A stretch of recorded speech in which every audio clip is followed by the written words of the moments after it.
Продължаваме разговор с моите гости. Вие може да задавате своите въпроси на телефона в студиото 975 25 55. По-рано в разговора споменахте, адвокат Митова, че 500 лева са глобите. За какво ви го обяват? Това не разбрах. Ами, за какво ли не? За съжаление, трябва да го кажа. Мене специално съвсем наскоро ме предупреди съдия. Няма да казвам дали е госпожа или господин, съдията. Предупреди ме и се вписа в протокола, че при следваща неуместна забележка ще бъда глобена с глоба в размер на 500 лева. А неуместната забележка според съда беше въпросът ми: мога ли да си погледна в тефтера дали тази дата ми е свободна? И когато отворих тефтера, се оказа, че датата не ми е свободна. И уведомих съда, което не е протоколирано. Съда каза: аз вече съм определил дата, адвокат Митова. При което аз казах: значи вие считате, че аз нямам място в този процес. И съдията каза: секретарят да запише: при следваща неуместна забележка се предупреждава, че адвокат Митова ще бъде глобена в размер на 500 лева. Ето това е един от примерите. За съжаление, ние сме много уязвими. Има съдии, говоря за единични случаи, защото повечето колеги съдии са много разумни, много мъдри. По същия начин мога да се изкажа и за колегите прокурори. Но има единични случаи, в които нас ни глобяват за това, че уведомяваме датата, че ни е заета, че предварително сме приели да участваме в дадено производство пред друг състав и съдията съвсем тенденциозно заявява: мен не ме интересува, моят съд е по-важен от този на останалите. Добре, в такива случаи има ли кой да ви защити? Уведомявали сме за един много фрапиращ случай в окръжен съд, адвокатския съвет. Ами там сме доста адвокати, наказателно е производството, доста са и подсъдимите. На практика се оказа, че съдията по делото не желая да се съобрази с ангажиментите на колегите. Да, действително, когато сме 10 души адвокати, всеки е зает, трудно се определя дата, но пък в края на краищата да се налага санкция глоба или да се дава предпоставка за стигане до там, тъй като един адвокат не може да се държи безотговорно и да не се яви на дело, което предварително е поел ангажимент. Проблема идва и от това, че неговото изявление, че е зает, не винаги се вписва в протокола. Това е другият проблем. И след Какво това се вие как ще вписва в докажете? протокола? Ами много трудно доказваме. Искаме изменение, поправка на протокола, то си е цяло производство. Едва ли не нашите клиенти трябва да ни бъдат свидетели и в крайна сметка пак зависи от това дали съдията ще допусне поправка на протокола, снема обяснение от секретаря. Предвидена е една възможност, за да няма манипулации в протокола в последствие, една възможност за въвеждане на техническо средство, звукозапис на самото съдебно заседание. Това е интересен въпрос, който ще коментираме, но нека сега да чуем зрител. Здравейте! Добър ден! Добър ден, слушаме ви. Искам да споделя една моя болка. Предприела съм продажба на непокрит имот и тъй като се доверих на едно лице или двама, те поеха ангажимента. Няма да обяснявам как, по какъв начин направих пълномощно и така нататък, тъй като на мен за първи път ми се случва това и нямам опит, естествено. Но искам да задам конкретния въпрос, за да се направи продажба зад гърба ми, с други думи. Какъв документ е нужен за наследници или родствени връзки? Защото нотариален акт може ли да се извади при продажбата с документ за родствени връзки? Там, където, примерно, има грешка или умишлено е допуснато друг наследник.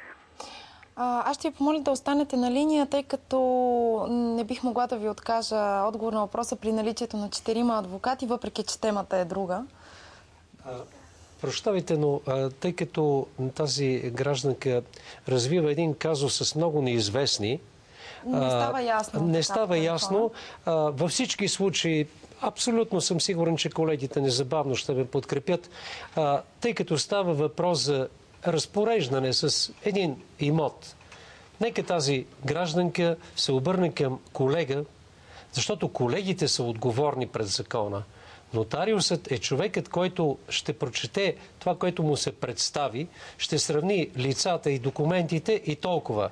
Но колегата е отговорният пред закона, колегата е този, който ще, ако тя изрази пред него ясно своите идеи, какво иска да постигне, предполагам, че ще й даде достатъчно компетентно мнение, ще й помогне за изготвяне на тези документи и ще може да сегментира всяко нейно желание в документът, който ще подготвят и евентуално ще използват. Вашия съвет е да се обърне към адвокат, не към нотариус. Във всички случаи, след като става въпрос, той дори колегата Янев има много интересни наблюдения, след като става въпрос за такива сделки, нека гражданите разберат и ясно различат отговорността на всяка от юридическите професии къде е.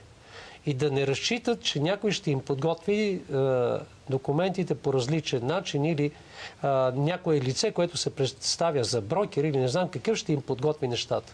Адвокатът е този, който ще го направи и защо, може би... Един от големите обществени проблеми напоследък е измамите, свързани с недвижими имоти. И една голяма част от условията, за да се стигне до тези измами, са, че в сделката не участват адвокати. Много хора събират цял живот пари, за да си купат жилище и го купуват без да ползват адвокат.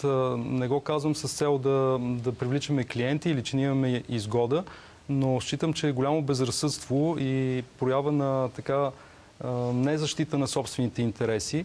В един много важен момент от живота на човека, такъв се случва един или два пъти в живота си, човек купува жилище, да не си ангажира защитник.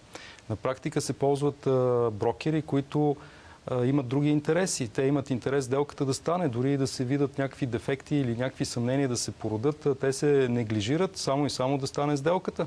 Втория съществен проблем е, че не считаме за редно при сделки за недвижими имоти да се изповядва сделката само от нотариус, който да изготвя и нотариалния акт. Нотариусът има функции по-скоро на орган, който проверява редовността на документите, орган, който проверява самоличността и законовите условия, които са налични.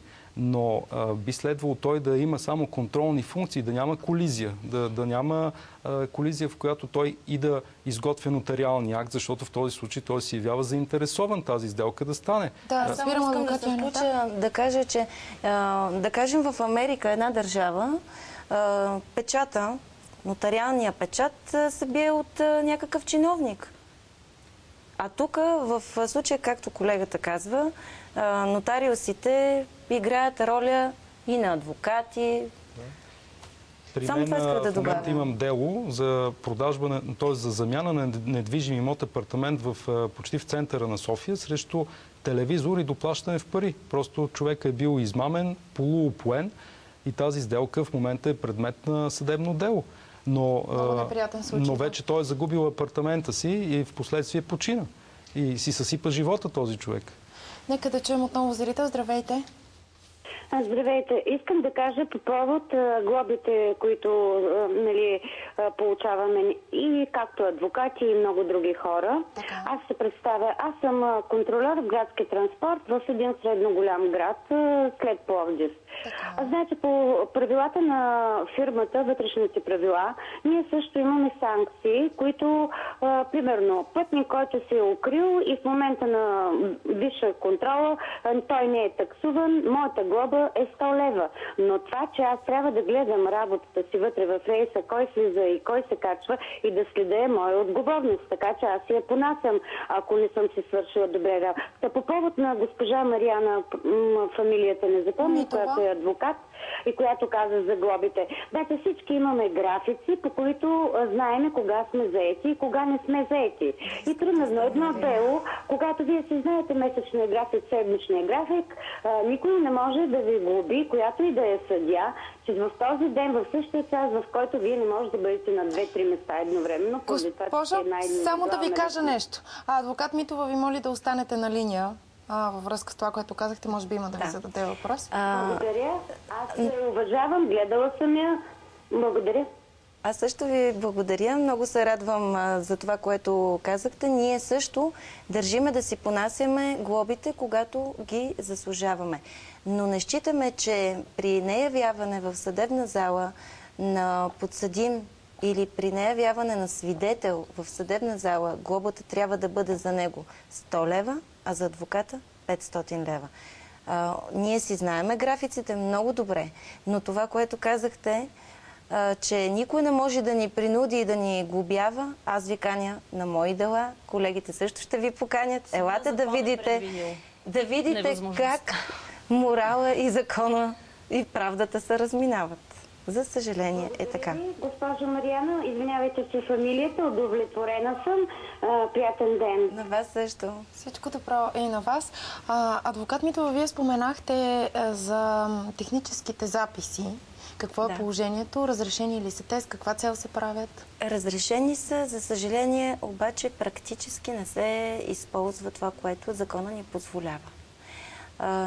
Аз съм убедена, до момента всички колеги, с които съм разговаряла, че те са една необходимост, много належаща, точно като промяната, към която в момента ние се стремиме. Всички адвокати се стремиме към една промяна.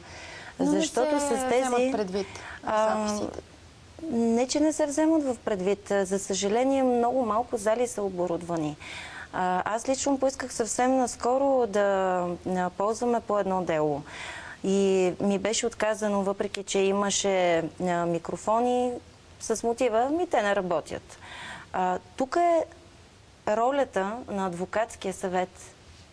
Този адвокатски съвет, пред който ние си плащаме членския внос. Софийски адвокатски съвет. Неговата роля е да отиде, да проведе срещи и да каже: колеги, съдии, моля ви се, оборудвайте си залите. Вие сте тези съдиите, които изпълнявате, спазвате и съблюдавате правилното изпълнение на закона. Щом в закона пише, че има такава предвидена възможност, ако обичате, извикайте си фирма, нека да ви оборудва залите, за да може и ние, адвокатите, да работим спокойно, а не да търсиме думите си в едно заседание, след като оспорваме протокола, който е изготвен, и това, че, ето казвам го с пълното съзнание, той е манипулиран. Или, ако не е манипулиран, то секретаря, който го записва, е допуснал технически грешки. Те не са технически грешки. Не са технически. За съжаление, аз ще дам един пример. Аз казвам, че 2 допуснати свидетели от общо поискани 5 са ми малко, за да си докажа иска. При което искам още 2 свидетели, които ще установяват различни факти и обстоятелства от тези допуснати 2. Тоест аз искам нови 2 свидетели. А в протокола е записано, че адвокат Митова е казала, че иска 2 свидетели, които ще установяват същите факти и обстоятелства, като предишните допуснати 2 свидетели. Което е като прищевка, звучи. Звучи нелогически, абсурдно, да. И аз самата се засрамих, когато прочетох, защото излиза, че както и да няма да коментирам. Не бива да се стига до там. След като закона дава възможност, залите трябва да бъдат оборудвани. Да. Нека да чуем отново зрител и ще продължим да говорим. Здравейте! Ало, добър ден! Добър ден, слушаме ви. Права е адвокат Митова, че при липсата на реакции от различни видове инстанции на обикновения българин му се налага да води дела, които натоварват и съдебната система, и джоба му. А не би трябвало да е така в една правова държава. Поздравявам водещата, че е успяла да събере 4 адвокати в студиото си. И бих искала да се възползвам с един въпрос. Колко е давностният срок на неплатени сметки на Топлофикация и колко на Софийска вода е давностният срок? Предполагам, че това интересува много зрители. Предварително ви благодаря. И аз ви благодаря за вашето включване. Да? Има установена съдебна практика, която се наложи благодарение единствено и само на огромната борба, която положихме ние като адвокати, и благодарение съответно и на професионализма на търговското отделение на Върховния касационен съд. Вече безспорно е, че давностният срок е 3 годишен, както за главниците, така и за законните лихви върху тези главници по отношение плащанията, които са ежемесечни, както са установени за Топлофикация, и съответно всички останали срочни плащания. Така че в този смисъл смятам, че няма да има от тук нататък проблеми и гражданите ще могат да защитят правата си. Давностните срокове и за двете дружества са 3 години. Те са периодични платежи. За всички периодични платежи, съгласно закона, давностните срокове са 3 годишни. Имаше колебания, все още има състави в районния съд, които решават по различен начин, но тръгнахме към уеднаквяване на практиката и съответно и Върховния касационен съд излезна с няколко решения в тази насока. Добре, и да се върнем отново към темата. Защо този път изборите се проточват толкова дълго? Проточват се по няколко причини. Една от причините е, че се провеждаха некоректни избори. Стигна се до един феномен в историята на адвокатурата, че ние, адвокатите, трябваше да се обърнем за помощ към съда, за да се установи, че изборите, които са били проведени за наши ръководни органи, са били манипулирани. Или, да не казваме така малко остри думи, но не са били проведени законосъобразно, което бе безспорно доказано с назначени вещи лица от съда. Мога ли да допълня колегата? Това е основният въпрос. Значи, пак ще се върнем в началото. Нека преди това да чуем един зрител, който ни очаква доста време. Извинявайте, запомнете мисълта си. Да, здравейте. Добър ден. Добър ден, слушаме ви. Здравейте. Чакам да ме включите. Включен сте вече, слушаме ви. Дали там трябваше да ми казахте да ме включите с водещата?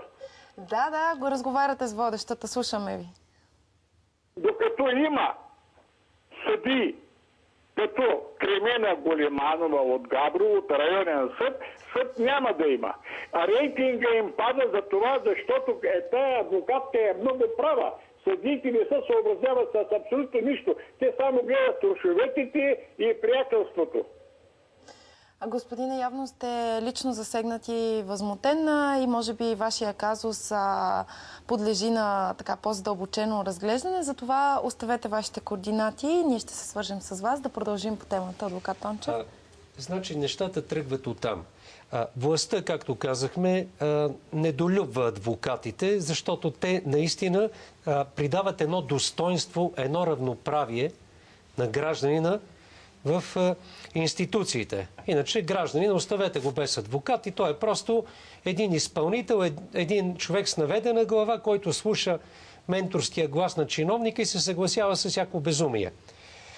По този повод властта, за да може да реализира своето така нежелание адвоката да участва пълноправно навсякъде, решава веднъж по законодателен път, втори път с слагане на някакви услужливи хора в адвокатската колегия, защото те са тези, които биха придали сила на нашето недоволство и те биха го реализирали и биха изравнили нещата така, както са записани в закона. Значи, ако отворите закона, ще прочетете прекрасни неща. Адвокатите, в закона за адвокатурата казвам, адвокатите са приравнени по права, достоинство, нужно и необходимо уважение, което следва да получават от институциите. Едва ли не, моята адвокатска карта ме приравнява с магистрат. То е така по закон. Но ако следва аз наистина да реализирам това свое качество, това дадено ми от закона достоинство, значи забравете, колежката ще преведе едни примери, които сами по себе си са достатъчно унизителни, за да разберете за какво става въпрос. Но за конкретният избор. Изборите, тъй като досега вървяха в едно съгласие, едно раболепие. Виждаш ли, тези са. Подреждат се листите, гласува се и дори не е тайна, че част от колегите, ако за даден орган са регистрирани 30 кандидати, значи до такава степен тяхната воля е потисната, че те, ако органа е 15 души, а пък са регистрирани 30 кандидати, те просто втората половина 15 ги задраскват и са избрани първите 15. А пък първите 15 се подреждат от управата на Софийския адвокатски съвет и избирателната комисия. Дори сега имаме такъв феномен. колеги, които са предложени от други колеги за избор в ръководството. Те, вписани в този дневник на регистрация на предложенията, да речем са 5, 6, 7, но сега съвсем умишлено са преместени във втората половина, някъде долу, да не се виждат, да не са между първите. Разбирам. Нека да чуем зрители и ще продължим. Здравейте. Ало? Добър ден. Добър ден. Извинете, предаването ли? Да, откровено, слушаме. Много ви моля, искам да съобща и аз мои мъки, но много малко ще може да ме разбере, защото нашето е 30 години битки. И това е в Радомишкия съд. Два пъти вече дадоха край на делата, съдия изпълнител 3 пъти идва и не може да реши делото, защото всичко е шашмаджийска работа. Къде може и как може да дойдем от телевизията и това да го споделим всичко, защото 30 години са. Сега ще ви кажа. Останете на линия и оставете вашите координати, тъй като времето ни напредва, а темата, която обсъждаме, е друга. Близка е все пак, свързана е с това, което вие казвате, но е друга. Значи и конкретно на последните избори, които реално започнаха през 2010 година, месец януари, до сега, значи посредством процедурите, които предприехме, първо доказахме, че неправомерно е да се лишат 1117 души, т.е. адвокати от Софийска адвокатска колегия, т.е. 25% от Софийска адвокатска колегия, колегите бяха лишени от право да гласуват поради едно забавено плащане на членския си внос. Ограничени тяхните права, професионални и граждански. А второ, когато Върховният касационен съд по едно много емблематично, бих казал, дело с номер 1313 от 2010 година по жалба на една малка част от адвокатите или, напротив, една внушителна част от адвокатите депозирахме пред Върховния касационен съд и беше назначена една безпристрастна, много точна, много ясна експертиза от хора, които са участвали в районни избирателни комисии, въобще в изборите, които се провеждат в Република България, констатират толкова много нарушения, че ние се смутихме, когато видяхме експертизата. И на два пъти изборите за адвокати, в адвокатска колегия за органи, на два пъти за този период от 2010 до днешна дата по някакъв начин се признават за незаконосъобразно проведени и отменени по повод многото нарушения. Що се отнася до нашето място, колежката ще ви каже на какви унизителни практики сме подложени и те се отразяват пряко върху гражданина. Гражданинът трябва да разбере. Обществото трябва да разбере това нещо. Ето тя колежка ще може да върша темата, която беше във връзка с изборите, започнали от 2010 година и продължаващи и към настоящия момент. В закона беше заложен текст, който математически беше невъзможно да се получи избор и този текст вероятно не е бил недоглеждане, защото той стоя с години и след като вече се получи конфликта на интереси, получиха се невъзможността да се изберат органи на адвокатската колегия, което на практика пък блокира дейността на нашата цялата колегия.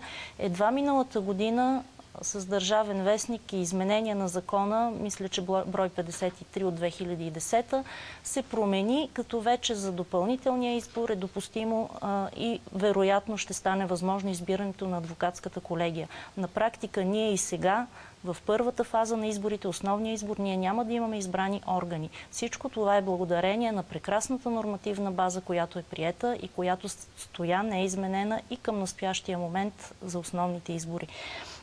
Това е по отношение закона. И в тази връзка ние сме тук не защото искаме да защитим нашите лични интереси. Ние, защитавайки интересите на колегията, на адвокатурата, по този начин се опитваме да защитим интересите на гражданите. Да. Защото аз не мога да защитя интереса на този, който ми е доверил неговия казус, като едновременно трябва да съм на две места, физически не е възможно. И при положение, че вашите интереси не са защитени. Като закона ме задължава да се явя и на двете места едновременно. Аз нямам правата дори на едни вещи лица дори на най-обикновените хора, които се явяват пред съд, защото вещите лица, ако не са изготвили заключение, експертиза, делото се отлага. Няма отговорност. Ако са се забавили, не са го взели или не дойдат заседания, или са болни, имат право да отложат. Ние, явявайки се тук в това студио, сме именно за да защитим интересите на гражданите, но за да можем да ги защитим, ние трябва да постигнем тези промени. Не случайно ние сме за тези промени, които декларираме. Разбирам. Нека да чуем отново мнение на зрител. Здравейте! Здравейте, аз за съжаление по-късно се включих, но исках да попитам какъв е давностният срок за лекарска грешка при настъпила смърт и в случай на лекарска грешка без настъпила смърт. До 3 или до 5 години близките на потърпевшия, които са доста изтормозени и заплатили доста средства, до колко години могат да си потърсят правата и дали въобще има смисъл, дали няма с техните пари лекарите да си наемат скъпи адвокати, да ги изкарат виновни и след това те да трябва да им заплащат. И най-вече какъв е давностният срок. Много ви благодаря. Всичко добро. И аз ви благодаря за вашето включване. Явно има много лични проблеми, които се споделят от ваши зрители. Ние, разбира се, нямаме нищо против да сме от полза и да дадем отговори. Може би следва да остават телефони тези хора. След като свърши предаването, с колегите ще обсъдим всеки един въпрос и така добронамерено ще се опитаме да удовлетворим техните въпроси. Но ние считаме за редно да дискутираме пред обществото едни общи проблеми, които не са частни и които принципно касаят правата на хората към правосъдие, които ние реализираме като техни повереници. Което със сигурност е много ценно за нашите зрители. Ние ще продължим да го коментираме и в друго предаване, тъй като времето ни напредва на финала на нашия разговор. Кажете, какви са очакванията ви? Какво смятате, че ще се случи на 9 април тази година, когато са изборите? Тези феноменално проточили се избори, които явно са много отговорни и за тях се крият съществени интереси, най-накрая ще приключат и то ще приключат с една много съществена промяна. До момента статуквото се пазеше най-вече благодарение на нашето, как да кажа, нашето неоправдано доверие. Ние, адвокатите, бяхме гласували нашите права и нашите сили на хора, които не ги оправдаха, което ние, за жалост, разбрахме с голямо закъснение. Оказа се, примерно, че в период на една обща тотална криза и в период, в който много адвокати мизерстват в буквалния смисъл, имаме и болни колеги, имаме колеги, които имат много лоши здравословни проблеми, семейни проблеми. В този момент нашето ръководство си купило последен модел Ягуар, какъвто няма и негово превъзходителство посланника на Англия. Представете ли си какъв парадокс? Англия е велика сила. Негово превъзходителство, английският посланник, който представлява тази велика сила и където тези коли се произвеждат, кара един скромен Ягуар от преди 50 години. Нашата председателка, като кинозвезда, все едно ще ходи на червения килим в Кан да се явява, кара последен модел Ягуар. С специален номер, който също струва много пари. Това е един фрапантен случай, който аз се притеснявам да го коментирам, защото не мога да не използвам някоя обидна приказка, за да го кажа какво представлява по същество. Приемате го много емоционално. И това нещо, при положение, че имаме толкова нерешени проблеми. Айде да имаме излишък на пари. Аз ви пожелавам от сърце успех и се надявам този път избора да е изключително добър и вашите проблеми постепенно да се разрешат, защото, както вие сами казахте, това е важно за цялото общество и за гражданите преди всичко. Ако ми позволите... Съвсем накратко, да. Ние очакваме, колегите се събудиха и в разстояние на една година нещата са променени. И ние очакваме, че нашите колеги ще осъзнаят тази възможност, която ще имат на 9 и на 17 април и ще я реализират към една промяна, която те отдавна вътрешно желаят. Нека да не бъдат пасивни. И само с 3 думи, нека промяната да бъде към промяна в отношението към адвокатската колегия като цяло и всеки един от нас, защото ние заслужаваме достатъчно уважение за това, което вършим.